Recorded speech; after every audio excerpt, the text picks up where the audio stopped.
जनाब स्पीकर, सबसे पहले मैं आगाज़ यहाँ से करूँगा कि बिलावल भुट्टो साहब ने तकरीबन 50 मिनट से ज़ायद की स्पीच की, तो इतना ही टाइम बहैसियत लीडर ऑफ द ऑपोजिशन मेरा हक भी बनता है, क्योंकि ऑपोजिशन बेंचेस को अल्हम्दुलिल्लाह रब्बुल इज़्ज़त ने ये इज़्ज़त दी है और मेरी पार्टी ने और मेरे महबूब कायद वज़ीर आज़म इमरान खान साहब ने ये इज़्ज़त बख्शी। जनाब स्पीकर, आपकी तवज्जो चाहूंगा कि इस वक्त यहां पे जो ये मसवदा पेश किया गया कौमी असेंबली में, जो सेनेट से यहां पे ट्रांसमिट हुआ, तो इसको जब मैं देख रहा था तो मेरे जहन में एक ही चीज आ रही थी कि इसके ऊपर आपका सेक्रेटेरिएट जनाब स्पीकर एक जुमला लिख देता तो ज्यादा बेहतर था।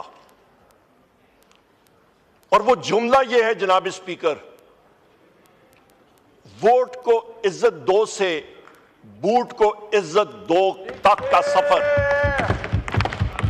ये जुमला होना चाहिए था। ना चवला मारो जनाब स्पीकर, यहां पे उस कर लें जनाब स्पीकर, जो मैं बातें करूंगा वो तल्ख इनको लगेंगी, क्योंकि यहां पे इनको ये हिट करेंगी जरूर, क्योंकि ये सच बातें होंगी। यार लॉजिकली बात करो, ये क्या चवले मार। और जरूर यहां पे जनाब स्पीकर मैं बात करूंगा कि इस वक्त ये हाउस, ये डेमोक्रेसी बाहर जाके एक बड़ा सा बैनर लिखते हैं, जमहूरियत फॉर सेल, रेट 1 अरब से 3 अरब रुपए फी MNA, वो भी यहां पे लिखते हैं। ये रेट जा रहा है जनाब स्पीकर, चवला मारो। और यहां पे जो जिन लोगों का